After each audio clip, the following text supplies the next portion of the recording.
2 মাস বন্ধ থাকার পর ভ্যাকসিন নিবন্ধন শুরু। কঠোর বিধিনিষেধের মধ্যেই মানুষের অবাধ চলাচল।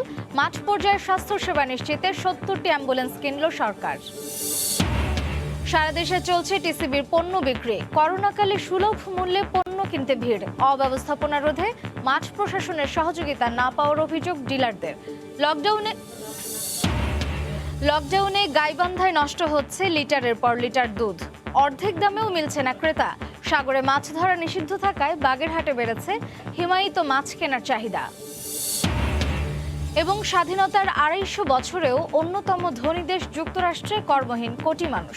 খোলা আকাশের নিচে লাখ লাখ বাসিন্দা, অনাহারে অনেকেই।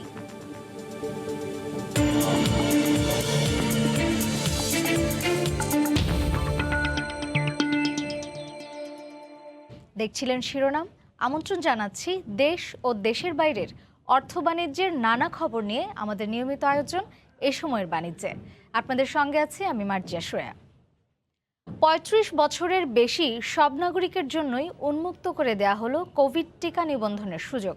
তবে 35 বছরের কম বয়স হলেও নিবন্ধন করা যাবে জনপ্রতিনিধি, ব্যাংক কর্মী, বিশ্ববিদ্যালয়ের আবাসিক হলের শিক্ষার্থী ও প্রবাসী কর্মী সহ 23 ক্যাটাগরিতে। আর আগামী সপ্তাহেই সারা দেশে আবারও গণহারে টিকাদান শুরু করার পরিকল্পনা রয়েছে বলে জানিয়েছেন স্বাস্থ্যমন্ত্রী। ফারুক ভূঁইয়া রবিনের রিপোর্ট। সিনোফার্ম, মডার্না আর ফাইজার মিলে সরকারের হাতে মজুদ এখন 57 লাখের মতো টিকা। সম্ভাবনা আছে আগামী মাসেও আরও টিকা আসার। আর এর উপর ভর করেই 2 মাস পর আবারও খুলল সুরক্ষা অ্যাপ ও ওয়েবসাইটে নিবন্ধনের সুযোগ। তবে এবার কমেছে নিবন্ধনের সর্বনিম্ন বয়স সীমা। আগে যেরকম ছিল যে 40 বা তদূর্ধ্ব বয়স্করা রেজিস্ট্রেশন করতে পারতো, এখন যেটা স্বাস্থ্য মন্ত্রণালয় থেকে আমরা নির্দেশনা পেয়েছি 35 বা তদূর্ধ্ব বয়স্ক যারা আছেন তারা আর কি রেজিস্ট্রেশন করতে পারবেন। যখন তারা SMS পাবেন তখন সেই তারিখে সেন্টারে গিয়ে তারা টিকা সংগ্রহ করতে পারবেন। নিবন্ধন তালিকায় বিশেষভাবে উল্লেখ করা হয়েছে মুক্তিযোদ্ধা ও বীরাঙ্গনা ক্যাটাগরি। আর বয়স 35-এর কম হলেও নিবন্ধন করা যাবে আরও 23 শ্রেণীতে। নিবন্ধনের সুযোগ পাবেন শিক্ষা প্রতিষ্ঠান, জরুরি সেবা, ব্যাংকের কর্মকর্তা কর্মচারী ক্যাটাগরিতে। নির্বাচিত জনপ্রতিনিধিদের পাশাপাশি রয়েছে সব ধর্মীয় প্রতিনিধিদের সুযোগ। নিবন্ধন করতে পারবেন প্রবাসী কর্মী, চিকিৎসা সংশ্লিষ্ট বিষয় ও বিশ্ববিদ্যালয়ের আবাসিক হলের শিক্ষার্থীরা। এদিকে আগামী সপ্তাহেই সারা দেশে গণহারে টিকার প্রয়োগ করতে চাই স্বাস্থ্য বিভাগ। আমরা খুব তাড়াতাড়ি দিব। ইন্টারনাল কাজগুলো এখন সমাধান হচ্ছে, আশা করি 2-4 দিনের মধ্যেই শুরু করতে পারবে। এখন আমরা প্রস্তুতি নিচ্ছি আর কি, বিভিন্ন জায়গায় টিকা পাঠানোর বিষয়টি আর অন্যান্য কাজকর্ম যেগুলো বিষয় থাকে, লিস্টিং করা, নিবন্ধন করা, এই কাজগুলো চলছে। দেশে এখন পর্যন্ত প্রয়োগ করা হয়েছে 1 কোটির বেশি ডোজ। ফারুক ভূঁইয়া, রবিন, সময় সংবাদ, ঢাকা। করোনা নিয়ন্ত্রণে সারা দেশে চলছে কঠোর বিধিনিষেধ। সে খবর জানাতে রাজধানীর যাত্রাবাড়িতে আছেন রিপোর্টার জুবায়ের ফয়সাল এবং ময়মনসিংহের চরপাড়া এলাকায় আছেন হারুনুর রশিদ। সরাসরি প্রথমেই যাচ্ছি জুবায়েরের কাছে। জুবায়ের,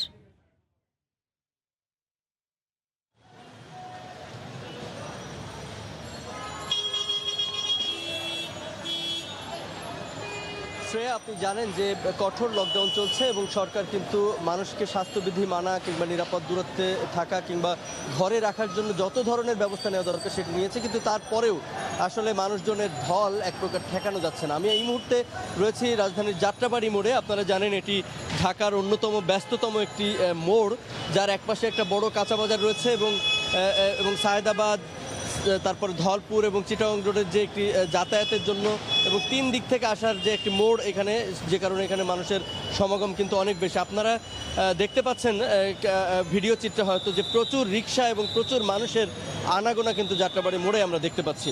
এই মুহূর্তে কিছুটা হিমশিম খেতে হচ্ছে বিজিবির যারা সদস্য রয়েছেন, তারা কিন্তু এখানে দায়িত্ব পালন করছেন এবং এখানে একজন নির্বাহী ম্যাজিস্ট্রেটও দায়িত্ব পালন করছেন। তারা আমাদেরকে যে তথ্যটি দিয়েছেন সেটি হলো যে অনেক সময় অহেতুক কারণে মানুষজন যে আসছে, এটি শুধু জরিমানা করেই আসলে ঠেকানো সম্ভব নয়। এখানে মানুষের সচেতনতাটা খুব জরুরি, যেটি একটি অভাব আমরা এই মুহূর্তে দেখতে পাচ্ছি যাত্রাবাড়ি মোড় এলাকাতে। প্রচুর মানুষ এখানে, অনেকে বাজার করতে আসছেন, অনেকে বিভিন্ন কাজকর্মে আসছেন এবং প্রচুর রিক্সা আমরা দেখেছি। এমন অনেক রিক্সাও এখানে দেখা যাচ্ছে যারা আসলে যে স্বাভাবিক সময় তারা এখানে স্বাভাবিক সময়ে রিক্সাগুলো চালাতে পারতেন না, রাস্তা ফাঁকা হওয়ার কারণে কিন্তু দূর দূরান্ত থেকে তারা যাত্রী পরিবহন করছেন। আরেকটি বিষয় যে এখানে যেহেতু কয়েকটি জায়গা থেকে এসে এখানে যাত্রীরা এখানে এসে একটা মিলনস্থল, সেহেতু এখানে জনসমাগম বেশি হওয়ারই কথা।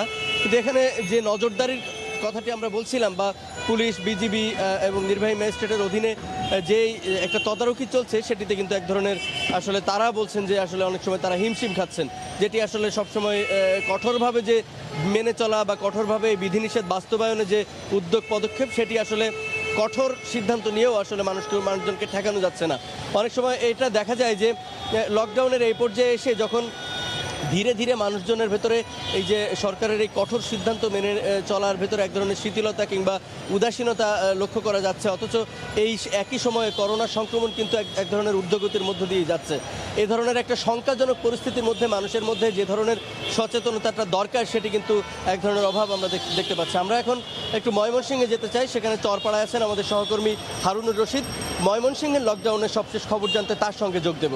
হারুন। ধন্যবাদ ফয়সাল। কঠোর বিধিনিষেধ আরোপের যে বিষয়টি চলছে, সে বিষয়টি যদি আমি একটু জানাই, যে কঠোর বিধিনিষেধ বাস্তবায়নের জন্য ময়মনসিংহ অঞ্চলে নির্বাহী ম্যাজিস্ট্রেটরা কাজ করছেন। জেলা প্রশাসনের পাশাপাশি র্যাব, পুলিশ, বিজিবি, আনসার সদস্য এবং সেনাবাহিনীর সদস্যরা এই কঠোর বিধিনিষেধ বাস্তবায়ন করার জন্য তারা মাঠ পর্যায়ে কাজ করছেন। দর্শক, আপনারা দেখতে পাচ্ছেন যে এখন আমরা যে এলাকাটিতে আছি, এটি হচ্ছে ময়মনসিংহ নগরীর ব্যস্ততম এলাকা চরপাড়া মোড়। সেই চরপাড়া মোড়েই বৃষ্টি উপেক্ষা করে নির্বাহী ম্যাজিস্ট্রেট দায়িত্ব পালন করছেন এবং তার সাথে আনসার সদস্য, পুলিশ সদস্য এবং আইনশৃঙ্খলা বাহিনীর সদস্যরাও এখানে আছেন। তো এইখানে আমি একটি যে বিষয় বলতে চাই, যে এই যে কঠোর বিধিনিষেধ যাদের জন্য আরোপ করা হয়েছে, যাদেরকে ভালো রাখার জন্য এই নিষেধাজ্ঞা চলছে বা দিনরাত পরিশ্রম করছেন প্রশাসন বা আইনশৃঙ্খলা বাহিনী, তাদেরকে কিন্তু আসলে কোনোভাবেই মানানো যাচ্ছে না। যে যেভাবে পারছে নানা অজুহাতে তারা বের হয়ে যাচ্ছেন। আমরা এই চরপাড়া মোড়ে দেখতে পাচ্ছি যে রিকশায়, অটো রিকশায় এবং ব্যক্তিগত যে যানবাহন, প্রাইভেট কারে করে মানুষজন চলাফেরা করছেন। আইনশৃঙ্খলা বাহিনীর সদস্যরা তাদেরকে জিজ্ঞাসাবাদ করছেন। সুনির্দিষ্ট যথোপযুক্ত প্রমাণ বা সুনির্দিষ্ট বক্তব্য দিতে না পারলে কিন্তু তাদের যেতে দেওয়া হচ্ছে না, এবং যারা এই সুনির্দিষ্ট বক্তব্য দিতে পারছেন না তাদেরকে জরিমানা করা হচ্ছে। এবং এখন পর্যন্ত বেশ কিছু জরিমানা করা হয়েছে ময়মনসিংহ জেলায়, আমরা জেলা প্রশাসন সূত্রে জানতে পেরেছি। জেলা প্রশাসক মোহাম্মদ এনামুল হক আমাদেরকে যে বিষয়টি জানিয়েছেন যে ময়মনসিংহ জেলায় 45 জন নির্বাহী ম্যাজিস্ট্রেট এই কঠোর বিধিনিষেধ বাস্তবায়নের জন্য কাজ করছেন। এর মধ্যে প্রত্যেকটি উপজেলা নির্বাহী কর্মকর্তা, সহকারী কমিশনার ভূমি সহ জেলা প্রশাসনের যারা নির্বাহী ম্যাজিস্ট্রেট আছেন তারা দায়িত্ব পালন করছেন। এছাড়া র্যাব, পুলিশ, বিজিবি এবং সেনা সদস্যরাও টহল দিচ্ছেন বলে তিনি জানিয়েছেন। তো তিনি একটি বিষয় বলছেন, এবং প্রশাসনের পক্ষ থেকে বারবার অনুরোধ করা হচ্ছে যে সরকারের যে নির্দেশনা রয়েছে সেই নির্দেশনা যেন বাস্তবায়িত হয় এবং বাস্তবায়ন করে মানুষজন যেন ঘরে থাকেন। মানুষজন ঘরে থাকলে তাদের যে সমস্যা, তাদের যে অসুবিধা, সেগুলো প্রশাসনের পক্ষ থেকে সেগুলো মিটিয়ে দেওয়া হবে বা পূরণ করা হবে বলে জানিয়েছেন জেলা প্রশাসক মোহাম্মদ এনামুল হক। তিনি বলছেন যে এই লকডাউনের কারণে অনেক কর্মহীন হয়ে পড়েছেন, তারপরেও তাদেরকে যে খাবারের ব্যবস্থা করা, এটি আজকে থেকে সেই সহায়তা কার্যক্রম শুরু হয়েছে। তিনি অনুরোধ জানিয়েছেন যেন সাধারণ মানুষ ঘরে থাকে এবং দেশটাকে সুস্থ করে তুলতে যেন তারা সহায়তা করেন। তো এই ছিল আমার কাছে ময়মনসিংহের কঠোর বিধিনিষেধ যে কার্যক্রম চলছে তার সর্বশেষ। কঠোর বিধিনিষেধেও সড়কে যান চলাচলের খবর জানাতে ময়মনসিংহের চরপাড়া থেকে আমাদের সঙ্গে যুক্ত ছিলেন সহকর্মী হারুনুর রশিদ, এবং তার আগে রাজধানীর যাত্রাবাড়ি এলাকা থেকে আমাদের সঙ্গে যুক্ত ছিলেন সহকর্মী জুবায়ের ফয়সাল। এই করোনাকালে মাঠ পর্যায়ে স্বাস্থ্যসেবা নিশ্চিত করতে নতুন 70টি অ্যাম্বুলেন্স কিনেছে সরকার। প্রতিটি 42 লাখ টাকা করে প্রগতির কাছ থেকে কেনা এই অ্যাম্বুলেন্স এরই মধ্যে চলে এসেছে কেন্দ্রীয় ঔষধাগার CMSDতে। শিগগিরই বিতরণ করা হবে উপজেলা পর্যায়ে। রাশেদ লিমনের রিপোর্ট। এই মহামারীকালে হাসপাতালগুলো কেবল শয্যা, অক্সিজেন কিংবা আইসিইউ সংকট রয়েছে তা নয়, রোগী পরিবহনে অ্যাম্বুলেন্স সংকটও চোখে আঙুল দিয়ে দেখিয়ে দিয়েছে স্বাস্থ্য খাতের বাস্তবতা। রাজধানী কিংবা জেলা শহরে কোনো রকম একটি অ্যাম্বুলেন্স জোগাড় হলেও উপজেলা পর্যায়ে প্রত্যন্ত অঞ্চলে এই করোনাকালে একটি সরকারি অ্যাম্বুলেন্স মানে সোনার হরিণ। সরকার চাইলে সরকার গাড়ি নষ্ট, এটা নষ্ট, সেটা নষ্ট, বাইরে মানে যেখানে 1000 টাকা দিয়ে রংপুরে যাওয়া যায় সেখানে বাইরে 3000 টাকা দিয়ে যেতে হয়। উপজেলা পর্যায়ে যে অ্যাম্বুলেন্স থাকার কথা সেটা কিন্তু আসলে পর্যাপ্ত পরিমাণ নেই। অবশেষে কিছুটা হলেও মিলেছে স্বস্তির খবর। রাজধানীর 7 রাস্তায় কেন্দ্রীয় ঔষধাগার CMSDতে এসেছে 71টি নতুন গাড়ি। প্রয়োজনীয় কাগজপত্র তৈরি হলেই বুঝিয়ে দেওয়া হবে সংশ্লিষ্ট দপ্তরে। এগুলো আমরা প্রগতি ইন্ডাস্ট্রি থেকে কিনেছি, এটা একটা সরকারি প্রতিষ্ঠান। আমরা এই যে 71টা অ্যাম্বুলেন্স প্রতিটা 50% ব্যাট সহ 41,90,000 টাকা। স্বাস্থ্য অধিদপ্তর বলছে মূলত উপজেলা পর্যায়ে বিতরণ করা হবে এসব অ্যাম্বুলেন্স। এতে চলমান সংকট কিছুটা হলেও লাঘবের প্রত্যাশা। এই অ্যাম্বুলেন্সগুলো রোগী পরিবহনের কাজে সহায়ক হবে, নমুনা সংগ্রহ করে দ্রুত গতিতে সেটি ল্যাবরেটরিতে পৌঁছাতে সহায়তা করবে, অর্থাৎ রোগীর স্বার্থে রোগীর সেবার প্রয়োজনে এটি যে কোনো কাজেই ব্যবহার করা সম্ভব। এরই ধারাবাহিকতায় আরও কিছু অ্যাম্বুলেন্স ক্রয়ে প্রক্রিয়াধীন বলেও জানিয়েছে অধিদপ্তর। রাশেদ লিমন, সময় সংবাদ, ঢাকা। এদিকে করোনাকালে হঠাৎ করেই একসঙ্গে অনেক চিকিৎসক বদলি করাকে আমলাতান্ত্রিক দুর্বলতা বলছেন চিকিৎসক নেতারা। তারা বলছেন এমন সিদ্ধান্তে চিকিৎসায় অস্থিরতার পাশাপাশি ব্যাহত হবে অন্যান্য সেবাও। বৃহত্তর চট্টগ্রামের সরকারি চিকিৎসা কেন্দ্র চট্টগ্রাম মেডিকেল কলেজ হাসপাতালে প্রতিদিন চিকিৎসা নেন 2000-এর বেশি রোগী। করোনার রেড ও ইয়েলো জোনে চিকিৎসা নিচ্ছেন আরও 300 রোগী। এমন বাস্তবতায় সোমবার হঠাৎ স্বাস্থ্য মন্ত্রণালয়ের এক আদেশে 156 জন চিকিৎসককে বিভিন্ন জেলা উপজেলায় বদলি করে 7 জুলাইয়ের মধ্যে যোগ দিতে বলা হয়েছে। তবে মঙ্গলবার রাতে এক আদেশে আরটিপিসিআর ল্যাব, কোভিড ডেডিকেটেড ও বিভাগের শুধু একজন আছেন এমন 3 ক্যাটাগরির চিকিৎসক বদলি স্থগিত করে 8 জুলাইয়ের মধ্যে মন্ত্রণালয়ে তাদের তালিকা পাঠাতে বলা হয়েছে। মেডিকেলের প্রধান বলছেন হুট করে এমন সিদ্ধান্তে ব্যাহত হবে মেডিকেলের শিক্ষা কার্যক্রম।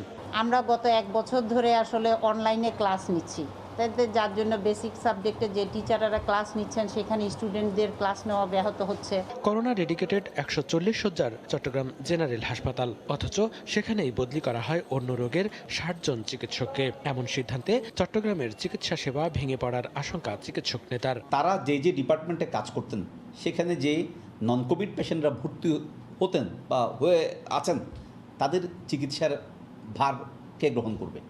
তাদের চিকিৎসা ব্যবস্থাপনায় এক ধরনের অস্থিরতা তৈরি হবে। স্বাস্থ্য খাতে সরকারের অর্জনকে ম্লান করতে এমন গণবদলিকে আমলাতান্ত্রিক ষড়যন্ত্র হিসেবে দেখছেন আরেক চিকিৎসক নেতা। এটা যারা করেছেন কাঁচা হাতের কাজ করেছেন, জননেত্রী শেখ হাসিনার স্বাস্থ্য খাতে যে অর্জন, ওনার এই অর্জনকে ম্লান করার জন্য কিছু ব্যক্তি কোনো ষড়যন্ত্র করে, এটা আসলে প্রশ্ন চট্টগ্রাম মেডিকেল কলেজ হাসপাতাল থেকে চট্টগ্রাম জেনারেল হাসপাতালে 60, ফেনীতে 31, খাগড়াছড়িতে 18 ও ফটিকছড়িতে 8 জন সহ নানা জেলা উপজেলায় বদলি করা হয় চিকিৎসকদের। সময় সংবাদ, চট্টগ্রাম। করোনাকালে স্বল্প আয়ের মানুষের কাছে টিসিবির পণ্য যেন এক বিরাট স্বস্তির জায়গা। তাই কঠোর লকডাউনের মধ্যেও ভ্রাম্যমাণ ট্রাক থেকে সুলভ মূল্যে পণ্য কিনতে হুমড়ি খেয়ে পড়ছেন ভোক্তারা।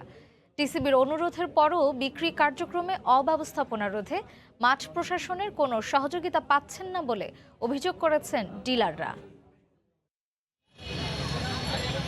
কড়া রোদে দীর্ঘ লাইন, কঠোর বিধিনিষেধের মধ্যেও উপেক্ষিত স্বাস্থ্যবিধি।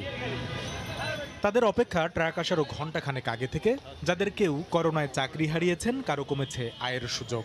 সংসারের খরচ মেটাতে যখন হিমশিম খেতে হচ্ছে মাসের পর মাস, তখন সুলভ মূল্যের পণ্য নিয়েই ঘরে ফিরতে চান স্বল্প আয়ের মানুষেরা। সবাই তো বিপদে পড়ে আসে, তাই না? দোকানে যেই দাম সব জিনিসের, কারো ইনকাম নাই। তেল, ডাল, চিনি, এই 3টা জিনিস তার বাইরেতে কিনতে হইতেছে না। 2020 মার্চ মাসে আমার চাকরি গেছে, ওইভাবেই আছি আর কি। যতই সময় লাগুক নিয়ে যাব আর কি। প্রথম দিন পণ্য না পেয়ে ঘুরে গেছেন অনেকেই। তাই শেষ পর্যন্ত পণ্য হাতে পাওয়া নিয়ে শঙ্কায় থাকেন ভোক্তারা। এরই মধ্যে রয়েছে নিয়মভঙ্গের নানা অভিযোগ। একবার তুলে দিচ্ছে, আরো দিন দিয়ে দিচ্ছে, 10 টাকা করে টাকা নিচ্ছে। পরিচিত লোক ঢোকায় ধাক্কায় ও দিয়ে দিছে। পাবো যেহেতু কোনো গ্যারান্টি নাই, কাল কয়সা দাঁড়ায় গেছে, পাই নাই। যতটুকু পারি আমরা চেষ্টা করি স্বাস্থ্যবিধি মাইনে রাখার জন্য। পুলিশ থাকলে তো মোটামুটি একটু লাইনটা সোজা হইতো, একটু মানুষ মানতো, কিন্তু পুলিশ তো আসে না। এদিকে করোনাকালে সুষ্ঠু ব্যবস্থাপনা নিশ্চিতে প্রশাসনের সহযোগিতা চাইলেও তার কোনো দেখা নেই ট্রাকের আশপাশে। সার্বিক সহযোগিতার জন্য পুলিশ কমিশনার মহোদয়কে হেড অফিস থেকে চিঠি দেওয়া হয়েছে, বিভিন্ন দপ্তরে এই জিনিসটা অবহিত করা হয়েছে। এখন পুলিশ প্রশাসন যদি আমাদেরকে আরেকটু সহযোগিতা করে, স্বাস্থ্যবিধি মেনে বিক্রিটা কার্যক্রমটা সফল হবে। টিসিবির এবারের বিক্রি কার্যক্রম চলবে আগামী 29 তারিখ পর্যন্ত। প্রতিদিন প্রতি ট্রাকে সর্বোচ্চ বরাদ্দ 600 কেজি মসুর ডাল, 800 কেজি চিনি ও 1200 লিটার সয়াবিন তেল।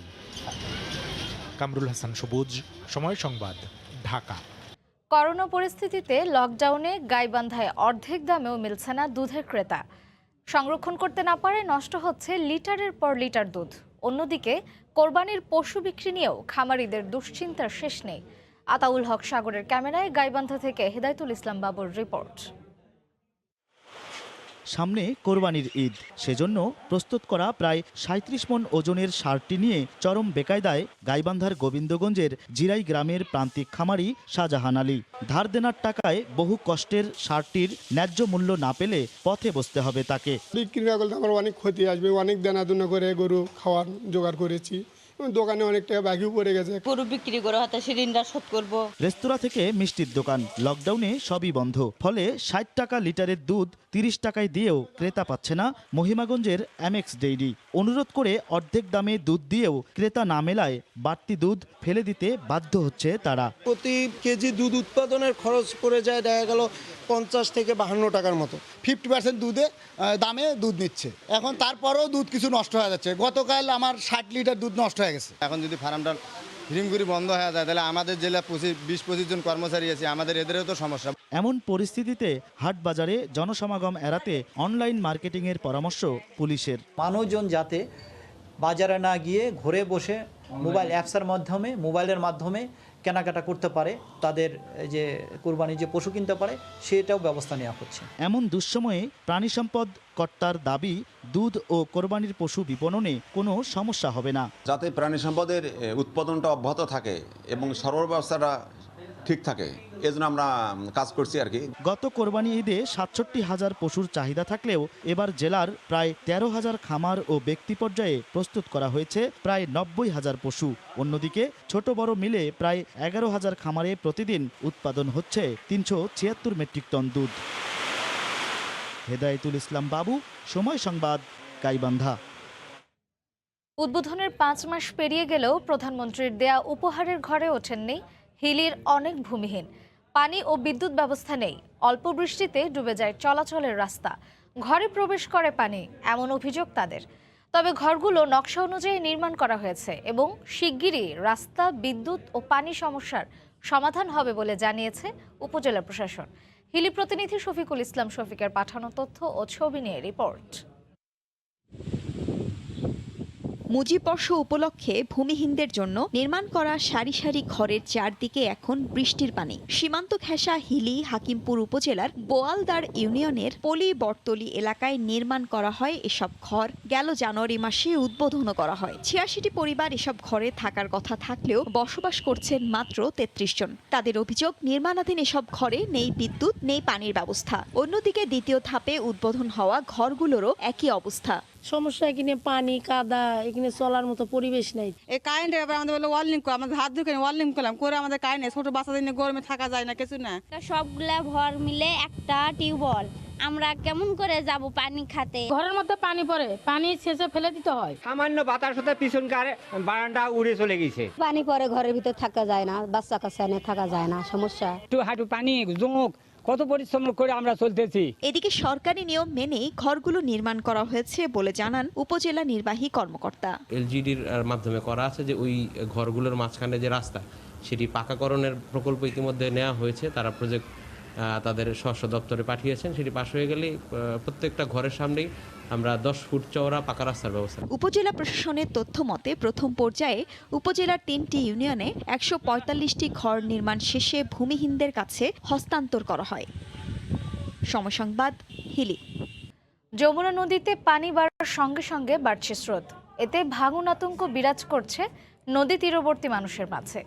এ বিষয়ে বিস্তারিত জানাতে সিরাজগঞ্জের শহর রক্ষা বাঁধ থেকে সরাসরি যুক্ত হচ্ছেন সহকর্মী রিঙ্কু কুন্ডু।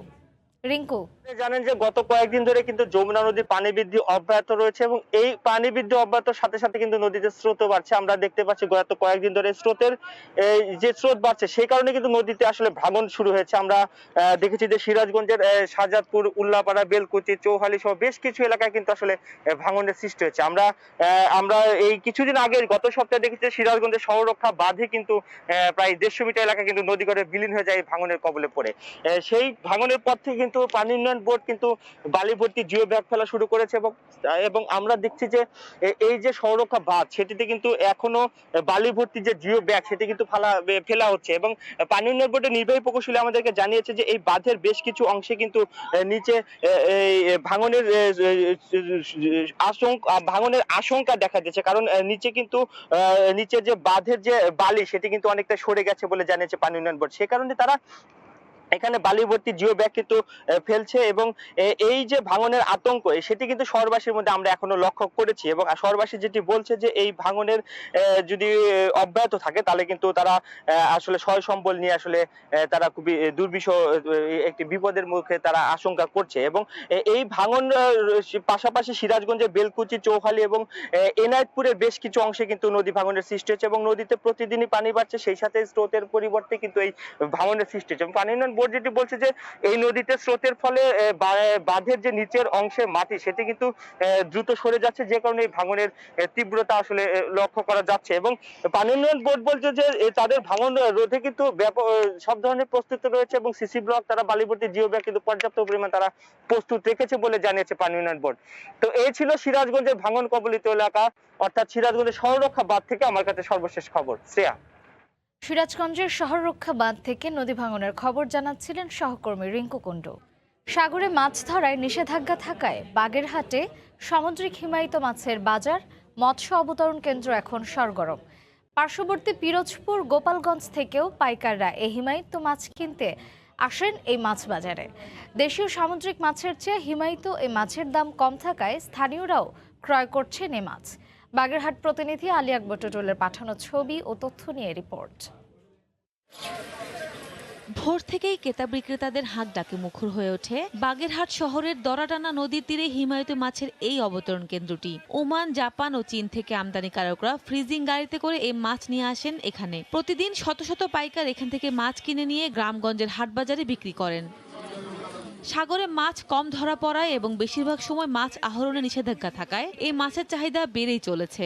10 ও 20 কেজি ওজনের দুই ধরনের প্যাকেটে বিক্রি হয় হিমায়িত এই মাছ। দেশীয় সামুদ্রিক মাছের চেয়ে অনেকটাই কম দামে বিক্রি হয় হিমায়িত এই মাছ। 50 থেকে 60 কিলোমিটার দূর থেকে এই জায়গায় মাছ নিতে আসি। যেমন বাংলাদেশের বাইরে থেকে বিভিন্ন প্রজাতির মাছ আসে, যেগুলো কোল্ড স্টোরের মাছ, আমরা এগুলো নিয়ে বাজারে, গ্রামের বাজারে, বিভিন্ন বাজারে বিক্রি করি। কলম্বো মাছ আসে, চন্দনা মাছ আছে, চড়ই আসে, এই ফাইলসে মাছ আছে। বিদেশ থেকে আসা হিমায়িত এই মাছ এই অঞ্চলের মানুষের ব্যাপক চাহিদা মেটায় বলে দাবি করেন ব্যবসায়ীরা। এলসির মাধ্যমে বিভিন্ন কোম্পানিরা কি করে এগুলো ডাইরেক্টলি ইম্পোর্ট করে আনে। একটা গাড়িতে ধরেন 700-800 প্যাকেট মাছ আসে, ওয়েট হচ্ছে 10 কেজি, একটা 10 কেজি, একটা 20 কেজি। সাগরে মাছ ধরা বন্ধ থাকার কারণে এখন এই মাছের চাহিদা খুব বেশি। করোনার মধ্যেও প্রতিদিন অনেক মাছ বিক্রি হয় এখানে। ডেইলি 20 থেকে 22 টন মাছ এখানে ওঠানামা করে এবং আমরা সেইগুলো বিক্রি করি। এর থেকে আমাদের এই আড়তদার সমিতির যে কয়জন আড়তদার, 17 থেকে 18 জন আড়তদার আমরা আছি, আমাদের জীবিকা নির্বাহ হয়। বাগেরহাট মৎস্য অবতরণ কেন্দ্রে বছরে প্রায় 50 কোটি টাকার হিমায়িত মাছ বিক্রি হয়। সময় সংবাদ, বাগেরহাট। দেশের মাটিতে বিদেশি জাতের মালটা চাষ করে অভাবনীয় সাফল্য পেতে যাচ্ছেন চাঁদপুরের কৃষক ইউসুফ পাঠান। পতিত জমিতে বালি মাটি ফেলে এখন সেখানে চাষ করছেন রসালো এবং সুস্বাদু মালটা। শুধু একজনই নয়, এ জেলায় অনেকেই মালটার চাষ করে বেশ সাফল্য পেয়েছেন।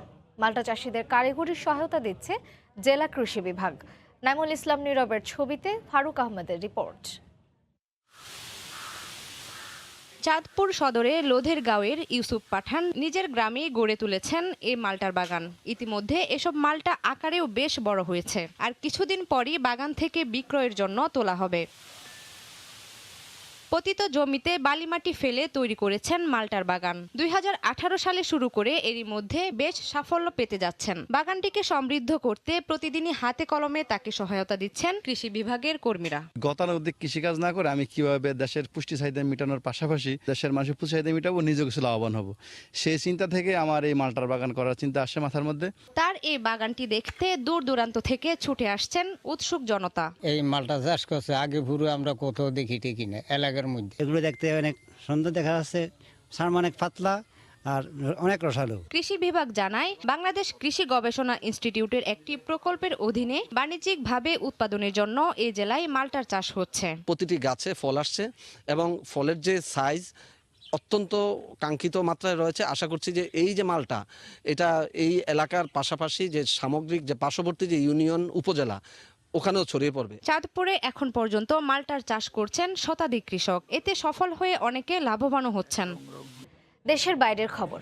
স্বাধীনতার 245 বছর পরও বিশ্বের অন্যতম ধনী দেশ যুক্তরাষ্ট্রে কর্মহীন প্রায় কোটি মানুষ। খোলা আকাশের নিচে রাত কাটাচ্ছেন অনেকে। এদের মধ্যে অনেকেই আবার অনাহারে আছেন।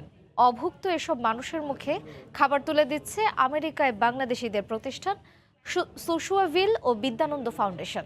নিউ ইয়র্ক থেকে হাসানুজ্জামান সাকির রিপোর্ট। এ যেন আলোর নিচে অন্ধকার। যুক্তরাষ্ট্রে প্রতিদিন খোলা আকাশের নিচে রাত কাটাচ্ছেন 5.5 লাখেরও বেশি মানুষ। অভিবাসন প্রত্যাশী এসব মানুষের অনেকেই আবার না খেয়ে থাকেন। একটি কাজের আশায় তারা ঘন্টার পর ঘন্টা অপেক্ষায় থাকেন রাস্তায়। করোনা মহামারীর কারণে অবস্থার অবনতি হয়েছে আরও। সরকারি সাহায্য সহযোগিতা থেকেও বঞ্চিত এসব কাগজপত্রহীন মানুষ। আর তাই অভুক্ত এসব মানুষের পাশে দাঁড়িয়েছে যুক্তরাষ্ট্রের বাংলাদেশি প্রতিষ্ঠান সুশুয়াভিল মেকিং চেঞ্জ হ্যাপেন। তাদের সহযোগী হিসেবে আছে বিদ্যানন্দ ফাউন্ডেশন। বাংলাদেশে বিদ্যানন্দের 1 টাকায় আহার বেশ সাড়া ফেলেছে। তারই আদলে যুক্তরাষ্ট্রে প্রতিষ্ঠানটির slogan meal on a dime, অর্থাৎ 10 পয়সায় খাবার। আর এই কর্মসূচিতে অনেক বাংলাদেশি তরুণ স্বেচ্ছাশ্রম দিচ্ছেন। তো অন্যান্য বিশ্বের মানুষগুলা চিন্তাও করতে পারবে না যেখানে কিছু মানুষ আছে যারা খাদ্যের অভাবে, বস্ত্রের অভাবে রাস্তার উপর থাকে, ওদেরকে আমরা সাহায্য করতেছি খাবার দিয়ে এই প্যান্ডামিকের সময়। আমরা এখানে এসে আমরা রেডিমেড মিল দেই আর to undocumented people, and I mean this feels really good because I was born here. I'm এখানে born হয়েছি, so আমি একটা নাইস জিনিস করতে পারি, helping out the community, helping out people. আপাতত নিউ ইয়র্কের মধ্যেই প্রতিষ্ঠান দুটির কর্মসূচি সীমাবদ্ধ থাকলেও ভবিষ্যতে যুক্তরাষ্ট্র জুড়েই খাদ্য বিতরণের এই কর্মসূচি পালনের আশা তাদের। সুশুয়াভিল এবং বিদ্যানন্দের এই মানবিক কর্মসূচিতে এগিয়ে এসেছে নিউ ইয়র্কের অনেক বাংলাদেশি রেস্টুরেন্ট। এখন যুক্তরাষ্ট্রের প্রবাসী বাংলাদেশিদেরও সহযোগিতার আহ্বান জানিয়েছে এই প্রতিষ্ঠান দুটি। হাসানুজ্জামান সাকি, সময় সংবাদ, নিউ ইয়র্ক। এ সময়ের বাণিজ্যের শীর্ষ সংবাদগুলো জানিয়ে দিচ্ছি আরও একবার। 2 মাস বন্ধ থাকার পর ভ্যাকসিন নিবন্ধন শুরু। কঠোর বিধিনিষেধের মধ্যেই মানুষের অবাধ চলাচল। মাঠ পর্যায়ে স্বাস্থ্যসেবা নিশ্চিতে 70টি অ্যাম্বুলেন্স কিনল সরকার। সারা দেশে চলছে টিসিবির পণ্য বিক্রি। করোনাকালে সুলভ মূল্যে পণ্য কিনতে ভিড়। অব্যবস্থাপনা রোধে মাঠ প্রশাসনের সহযোগিতা না পাওয়ার অভিযোগ ডিলারদের।